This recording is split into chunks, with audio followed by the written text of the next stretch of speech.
Graça e paz, meus amados irmãos, sejam muito bem-vindos a mais uma lição aqui da nossa maravilhosa e preciosa BD. E neste dia de hoje estamos abordando um tema importantíssimo, que é a lição número 5, que vai falar justamente da similaridade, da harmonia dos evangelhos. E é um tema muito importante porque a gente vai esclarecer algumas coisas aqui que eu acredito que ainda seja a dúvida de alguns. Antes de tudo, vamos começar orando e entregando a Deus esse momento precioso, porque tudo é dele e nós somos apenas instrumentos. Oremos. Senhor Deus, Pai de infinita bondade, Pai zeloso, Pai bondoso, justo e fiel ao Senhor. Obrigado, Senhor, por esse momento precioso onde estamos nos aprofundando, onde estamos, Senhor, buscando conhecer mais de Ti. E nesta lição de hoje, Pai, estamos buscando conhecer os evangelhos de forma geral, mas como eles se harmonizam, Pai, como foi tudo muito bem planejado pelo Senhor.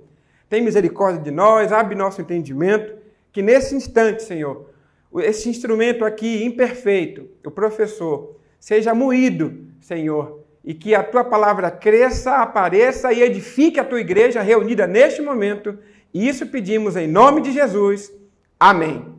Muito bem, meus amados irmãos, e hoje, olha só, vamos falar da harmonia dos evangelhos. Como esses evangelhos se harmonizam.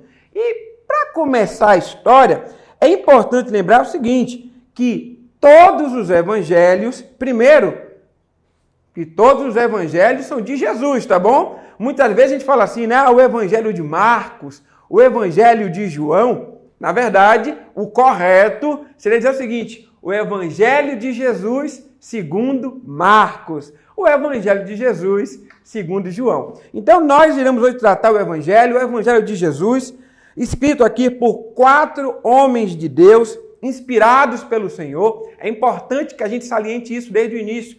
Todos os escritos da Bíblia são inspirados pelo Senhor, tá bom? E olha que coisa bacana, meus amados irmãos. É importante também dizer que, apesar de serem 4 evangelhos inspirados pelo Senhor, eles têm nuances, eles têm diferenças. E mais à frente eu vou explicar que essas diferenças não afastam os evangelhos, mas essa diferença, ela unifica, converge os evangelhos. O primeiro ponto que eu quero tratar com os irmãos é o seguinte, é que todos os 4 evangelhos, o evangelho de Jesus segundo Mateus, o evangelho de Jesus segundo Marcos, o evangelho de Jesus segundo Lucas e o evangelho de Jesus segundo João, eles foram escritos para um público determinado. Como assim, irmão Falcão? Pronto, eu explico.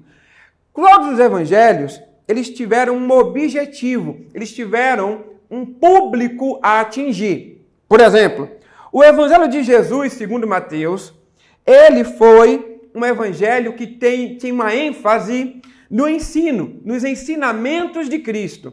Olha que legal. E outra coisa importante, o evangelho de Mateus, o evangelho de Jesus segundo Mateus, ele foi escrito para os judeus. E aqui, meu amado irmão, aqui, minha amada irmã, você já vai entender uma coisa preciosa. É por isso que o evangelho de Jesus, segundo Mateus, começa com a genealogia de Jesus. Vá lá no evangelho e veja isso. Logo no início, já começa mostrando, começa dizendo quem é Jesus, de onde Jesus veio. Meu irmão Falcão, e por que essa importância de colocar, então, a genealogia de Jesus? Porque, primeiro, eles foram escritos para os judeus.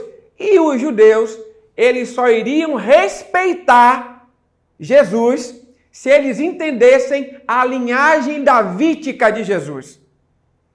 Então, quando começa o evangelho dizendo o seguinte, dizendo que Jesus, e vai falando da sua vida e fazendo uma retrospectiva de todo o começo, ele vai dizer o seguinte, olha, este Jesus, que é o nosso Deus, é o nosso Senhor, que esteve aqui, que viveu entre nós durante aproximadamente 33 anos, que morreu e que foi ressuscitado, que ressuscitou entre os mortos. Este Jesus, ele tem uma linhagem davídica, ele tem uma linhagem desde Abraão, ele tem uma linhagem que ele faz parte de nós. Isso para o judeu, meus amados irmãos, é importantíssimo.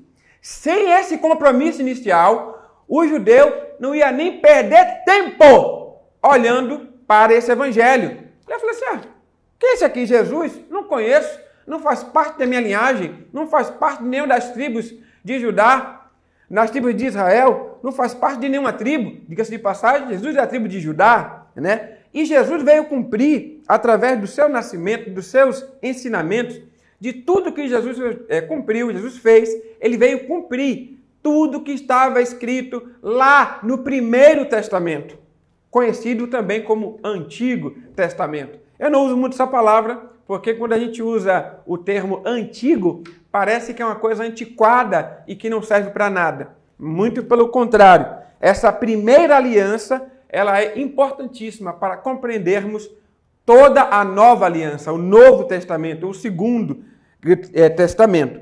Outra coisa importante, meus amados irmãos, é que somente, olha só, somente no Evangelho de Jesus, segundo Mateus, e no Evangelho de Jesus, segundo João, que a gente vê que eram apóstolos que foram escolhidos por Jesus.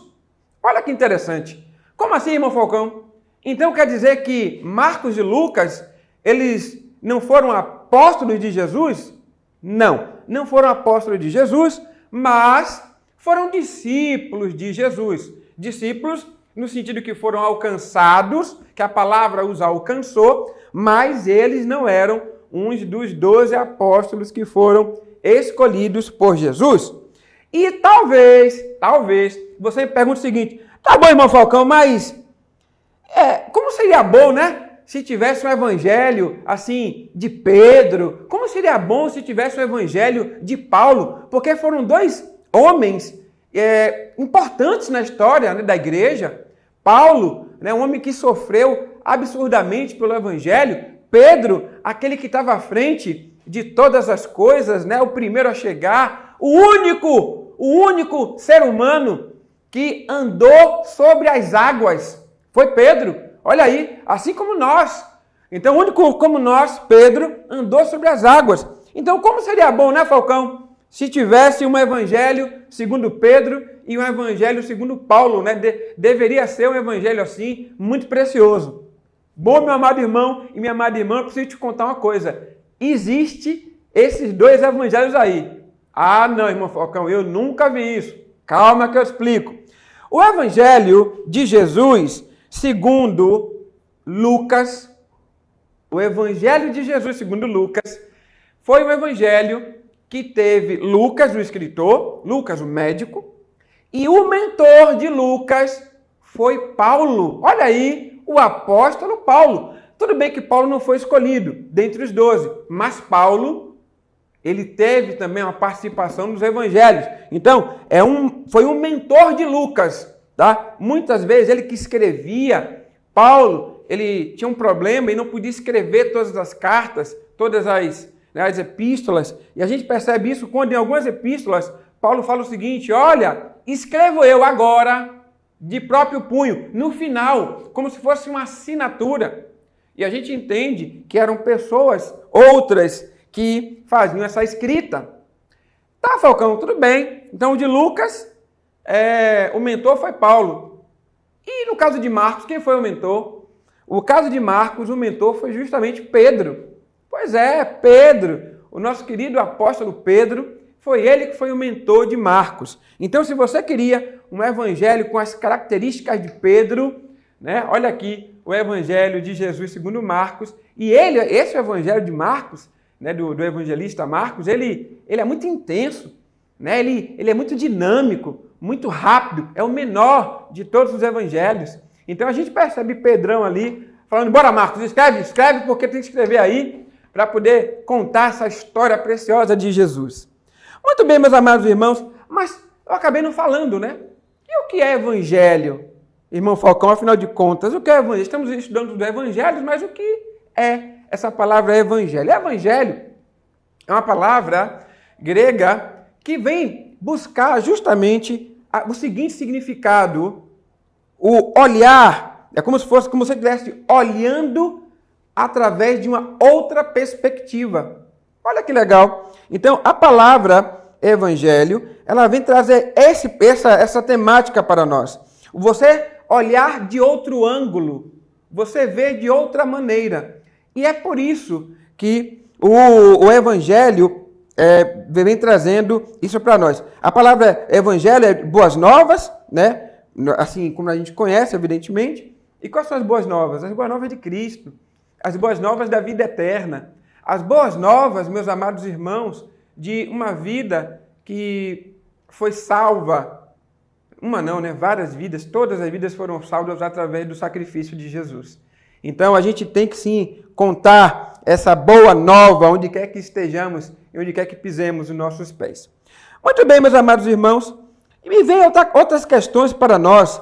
Então, depois de saber o evangelho, né? É outra coisa também que a gente precisa ordenar aqui. Os evangelhos, eles não estão escritos, não foram escritos na ordem cronológica. Eles não estão cronologicamente alinhados. Como assim, irmão Falcão? Eu explico. O primeiro evangelho a ser escrito foi justamente o evangelho de Jesus segundo Marcos. Quem foi o mentor de Marcos? Pedro, nosso querido Pedrão. Então, foi esse o primeiro evangelho. As fontes hoje encontradas nos colocam que esse primeiro evangelho, o evangelho de Marcos, foi escrito entre os anos 50 e 60 depois de Cristo.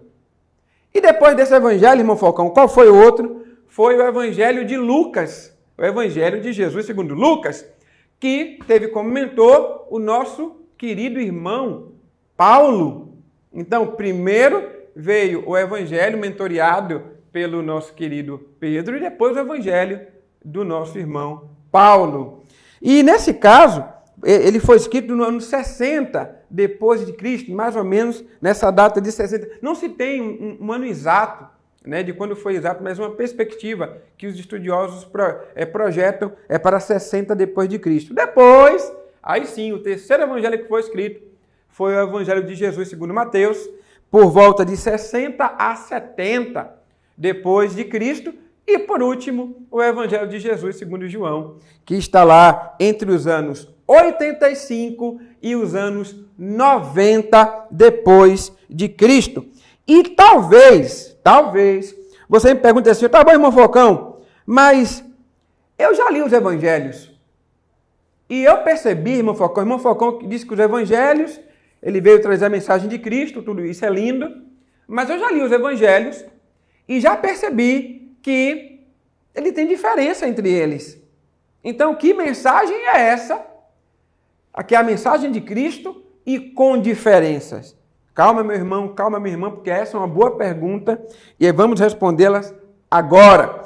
É importante lembrar que o primeiro evangelho foi o evangelho de Jesus segundo Marcos, do evangelista Marcos. E esse evangelho, ele serviu como base, olha que interessante, ele serviu como base, como coluna, como pilar, como baluarte para os outros evangelhos.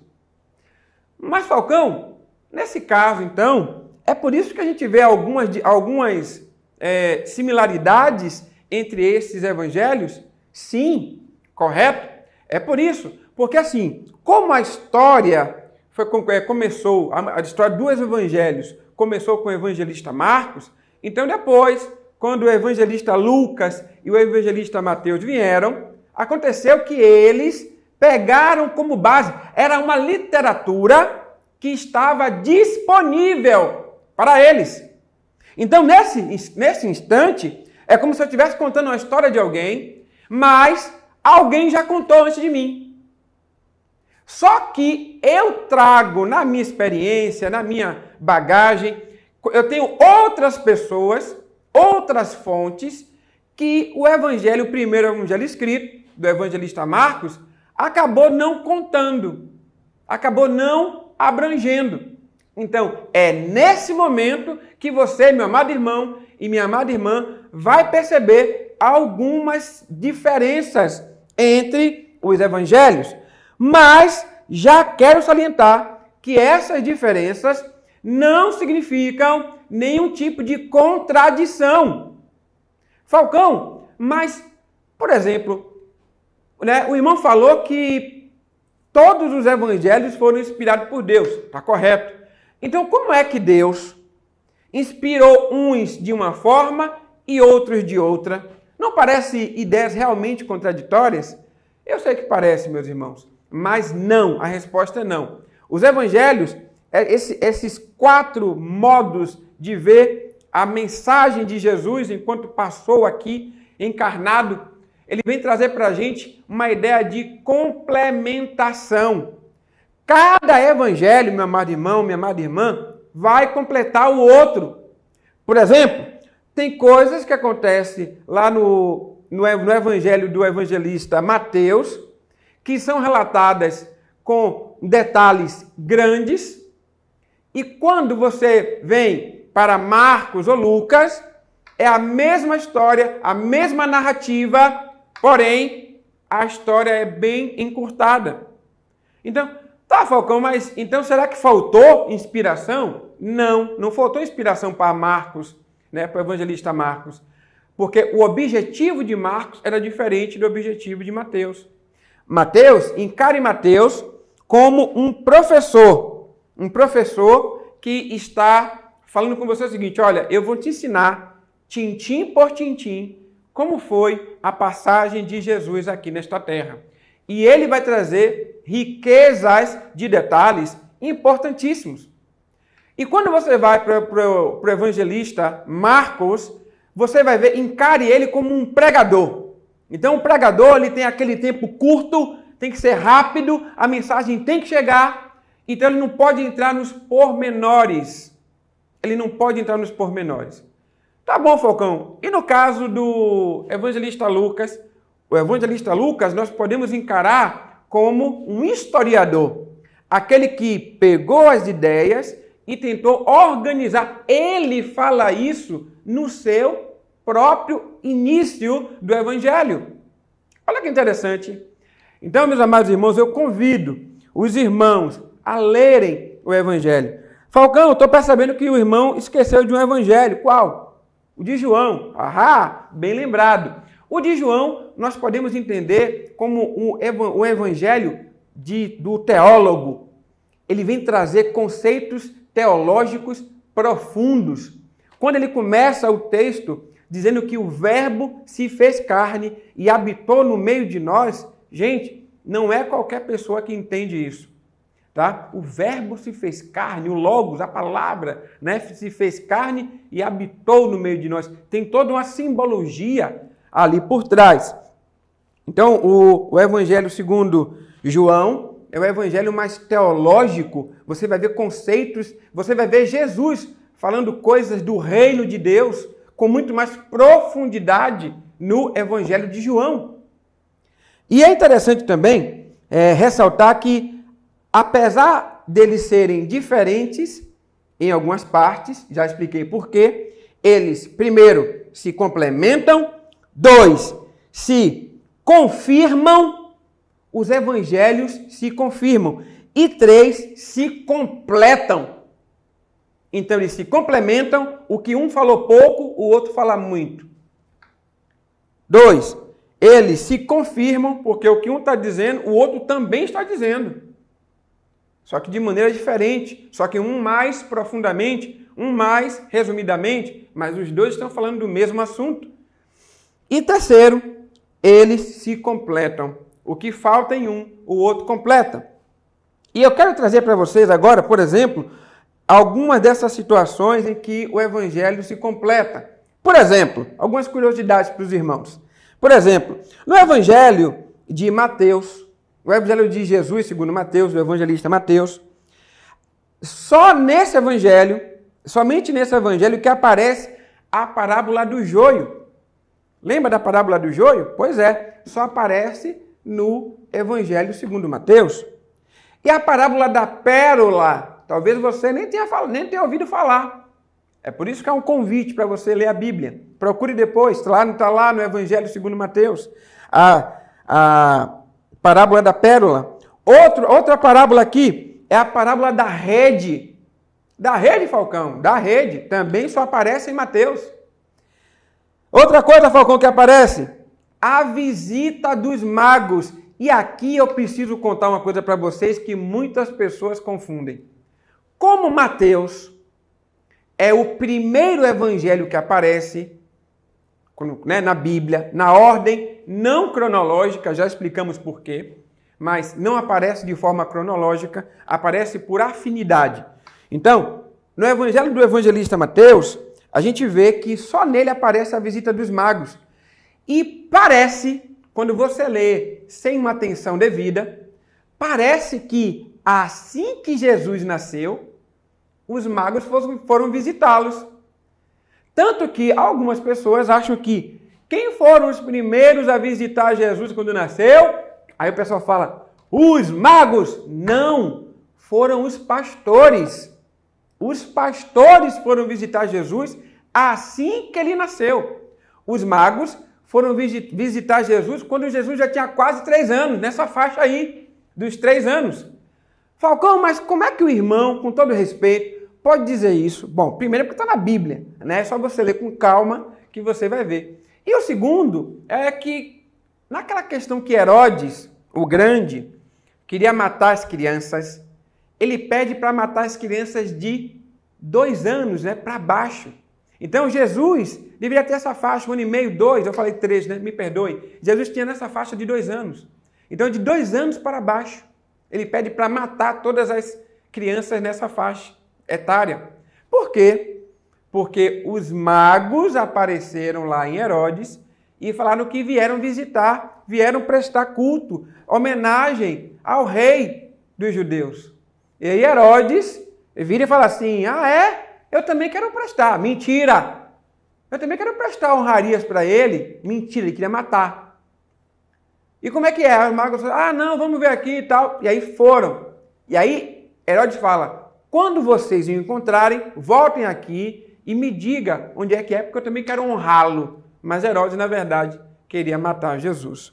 E depois, isso fica claro, lendo ainda o Evangelho, que Herodes, vendo que os magos não voltaram, ficou enfurecido e aí baixou esse decreto para que se matasse todas as crianças abaixo de 2 anos. Tá? Então, muitas coisas a gente vai vendo na própria palavra. Outra coisa que só aparece, meus amados irmãos, é no Evangelho de Mateus. Logo de cara, eu até falei no início aqui, logo de cara, a genealogia de Jesus. E eu expliquei o motivo. Tem um motivo muito importante para os judeus, porque o Evangelho, né, de Jesus segundo Mateus foi escrito para os judeus. Então eles precisavam se identificar com Jesus, com a linhagem de Jesus. E agora vem Marcos. Tá bom, Falcão, gostei de Mateus, mas e Marcos? O que é que Marcos tem de diferente dos outros? Que só ele é exclusivo? Pronto, tem algumas coisas. Tem mais. O nosso tempo é curto, então eu não posso contar todas as diferenças, mas sim, Marcos tem algumas peculiaridades. Primeiro, a parábola da semente só aparece lá no Evangelho de Marcos. 2, a cura de um homem que era surdo e gago ao mesmo tempo só aparece também aqui nesse Evangelho. Terceiro ponto, para deixar vocês também curiosos e buscar mais depois, é um Evangelho que não fala como foi o nascimento de Jesus. Ele já começa, como eu falei, é um evangelho dinâmico, é o evangelho daquele que está pregando, daquele que está falando, então não dá para entrar em detalhes.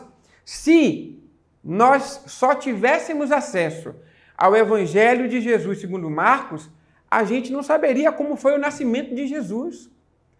Lá em Marcos não fala da visita dos magos, não fala de nada disso. Nada.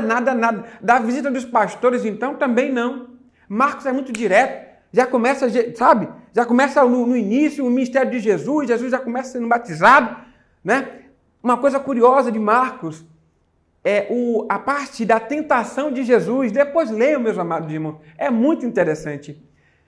Enquanto em Mateus e até mesmo em Lucas, você vai vendo detalhes maiores sobre como foi o batismo de Jesus, o batismo, a tentação de Jesus, em Marcos só são 2 linhas.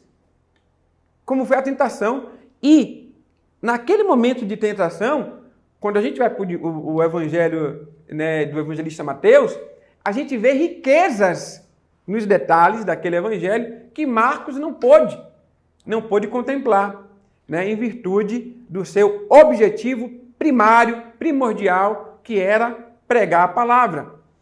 Outra coisa importante, agora de Lucas. Bom, Lucas, primeiro, a visita dos pastores só é relatado aqui no Evangelho de Jesus, segundo Lucas.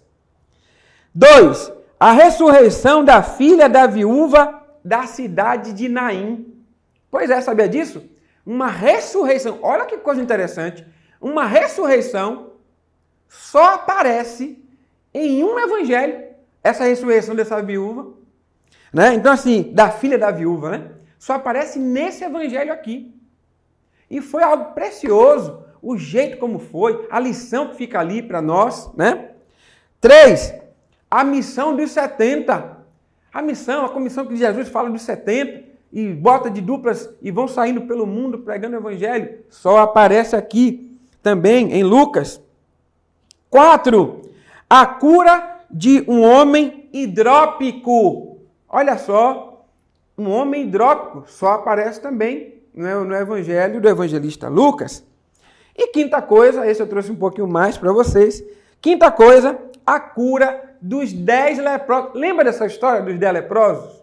Pois é, aqueles que foram 10, aí só um voltou, né? Eles imploraram por Jesus por cura. E depois, naquele momento, os 10, vendo que estavam sendo curados, foram embora. E só um voltou para agradecer. E ele era samaritano. Ele era estrangeiro, né? Então, essa história, esse relato bíblico, só aparece aqui em Lucas. Muito bem, Falcão. E João, para completar, o Evangelho de João, deixa eu até contar uma coisa para vocês que eu não falei. Mateus, Marcos e Lucas são evangelhos que têm coisas em comum, muito grande, e eles são ditos como sinóticos. Tá? Então, sinóticos é aquele que tem a mesma visão, né? Mesma visão, né, visão. Então, você está tendo a mesma visão. Acho que eu falei isso, né, no início. Tá? E eu acho até que eu falei uma coisinha diferente, né? Acho que eu falei que é evangelho na minha visão. Até peço desculpas, não. Evangelho é boa nova de Cristo. Ponto. E os evangelhos sinóticos, sim, Mateus, Marcos e Lucas, a palavra sinótica, a palavra grega, que significa ver junto, né? Sobre a mesma visão. Pronto, eu acho que agora eu deixei tudo claro. Muito bem, meus amados irmãos. Então, o que é que aparece só em João aqui para a gente relatar? A ressurreição de Lázaro só aparece no Evangelho de Jesus segundo João. Olha que coisa interessante. Uma ressurreição, tá vendo? A da viúva de Naim, da filha da viúva de Naim, só apareceu em Lucas. E a ressurreição de Lázaro, que Jesus o tinha como amigo, só aparece aqui no Evangelho do evangelista João. Segundo, a mulher samaritana é uma história preciosa, lindíssima, que já foi tema de filme, minisséries, e emociona até hoje essa história de Jesus. Só aparece aqui com o evangelista João. E a terceira coisa, tem muito mais, mas a terceira coisa é a incredulidade dos meio-irmãos de Jesus. Também esse fato só aparece no Evangelho de João, no Evangelho do evangelista João. É até uma coisa importante que eu preciso contar para vocês, meus amados irmãos. Eles são considerados meio-irmãos de Jesus porque são filhos de Maria. E Maria é a mãe de Jesus, tá bom? Isso é fato. Agora, tecnicamente falando, vou contar uma coisa para vocês. Eles não são meio-irmãos de Jesus. E eu vou explicar para vocês o motivo. Primeiro, o nascimento de Jesus, a concepção, biologicamente falando, não foi feita entre um espermatozoide e um óvulo. Estou sendo claro? Não foi feita assim. Já foi gerado o ser, Jesus, e foi colocado no útero de Maria para que ele apenas se nutrisse e crescesse ali dentro. Não houve, eu não sei se vocês já ouviram isso, mas eu quero esclarecer isso para os irmãos. Não houve assim a união de um espermatozoide e um óvulo de Maria para Jesus nascer. Meu irmão Falcão, por que o irmão Falcão está trazendo esse assunto? E eu preciso explicar isso por quê? Porque algumas seitas por aí diz que Jesus, ele tem o mesmo sangue, o mesmo DNA de Maria.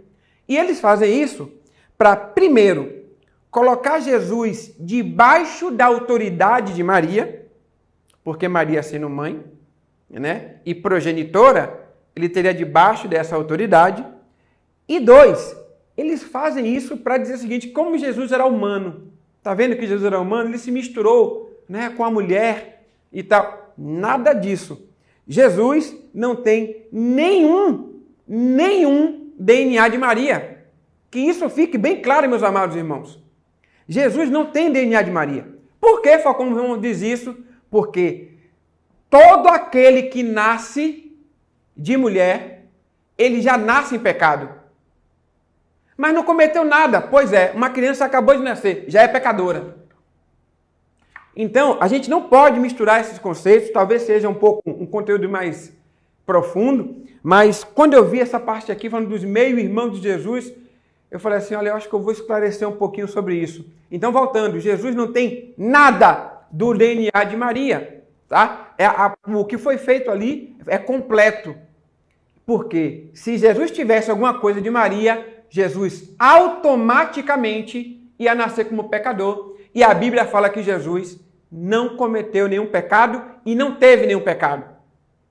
Então, nesse ponto é importante a gente esclarecer que sim, que foi um milagre o nascimento de Jesus, que sim, que Maria, ela foi usada por Deus para ser a mãe de Jesus aqui na terra, mas que não, que Jesus não tem nada, nenhum DNA, nem um décimo, nem um milésimo do DNA, nem uma grama, se você quiser pesar assim, do DNA de Maria. Ele apenas foi colocado ali no útero de Maria para que fosse nutrido e gerado. São coisas que a gente tem que pensar, tá? Mas que a gente busca essa lição.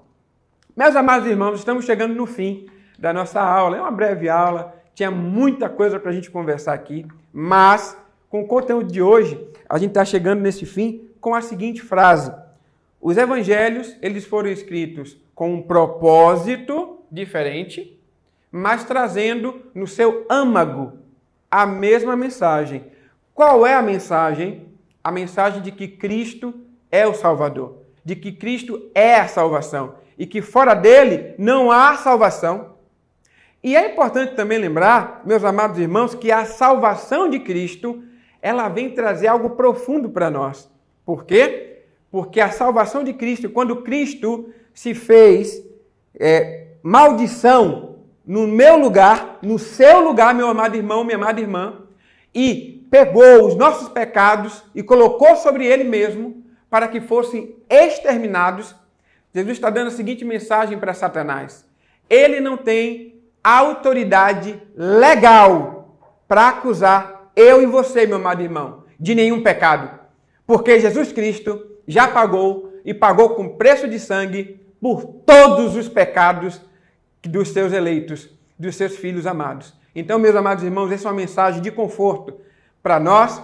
Leia a Bíblia. Você viu que eu trouxe aqui algumas coisas para nós, algumas curiosidades, né? E tem muito mais coisas que a gente vai lendo. A cada momento que a gente vai lendo as Escrituras, elas vão sendo reveladas para nós no devido tempo, no devido momento, com a devida maturidade. Então, assim, a cada momento que você lê a Bíblia, meu amado irmão, minha amada irmã, você vai ver coisa nova, coisa diferente, coisa que você fala assim, eu já li esse texto 10 vezes e nunca tinha percebido. Então, o Evangelho tem esse poder. E algumas pessoas dizem que a Bíblia é o único livro que, quando você lê, o autor está aqui com você lendo junto também. Deus abençoe, meus amados irmãos. Vamos finalizar com oração e agradecer por esse momento. Obrigado, Pai. Obrigado porque o Senhor é poderoso, justo e fiel e deixou os evangelhos, Pai, para nos ensinar de como devemos nos comportar de acordo com o que Cristo nos mostrou como deveria ser feito. Obrigado, Pai. Abençoe meus amados irmãos aqui em suas dificuldades, em seus problemas. Aumenta a nossa fé, Senhor, porque verdadeiramente, Pai, muitas vezes fraquejamos. E nesse momento, Pai, a nossa fé é abalada e pedimos que o Senhor nos ajude, fortaleça a nossa fé, nos dê sabedoria e entendimento para, apesar da turbulência, do problema, da tempestade, olhar para o que Cristo fez na cruz do Calvário, esse sacrifício perfeito por todos nós. Obrigado, Jesus. Essa é a nossa oração que fazemos, em nome de Jesus. Amém. Até a próxima lição, se Deus quiser.